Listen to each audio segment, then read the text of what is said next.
तर आंदोलनाचा अधिकार असला तरी सुद्धा हिंसा खपवून घेणार नाही असं मुख्यमंत्र्यांनी म्हटलंय। आंदोलनामध्ये काही समाजकंटक घुसतात, काही जण आपली पोळी कशी भासता येईल हे बघतायत असा टोलाही मुख्यमंत्र्यांनी लगावला।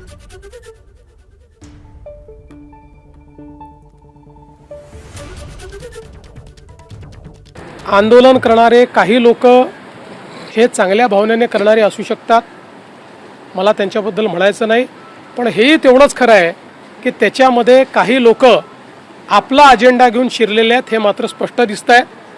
त्यातल्या अनेक लोकांना नीट काय हे देखील माहिती नाही, परीक्षा कधी झाली हे देखील माहिती नाही, ते आपापला अजेंडा त्या ठिकाणी सांगून राहिलेले आहेत। याचा अर्थ काय आहे? याचा अर्थ असा आहे की सगळे काही एका दिशेने चालणारे, एका विचाराकरता तिथे आलेले नाही आहेत। हौशे नवशे गौशे देखील आपापला अजेंडा पूर्ण करण्याचा प्रयत्न करत आहेत आणि काही राजकीय पक्ष ज्यांना त्या राज्यांमध्ये रिजेक्ट केलेलं आहे असे पक्ष यातून आपल्याला पुन्हा काहीतरी मिळवता येईल का असाही प्रयत्न करत आहेत।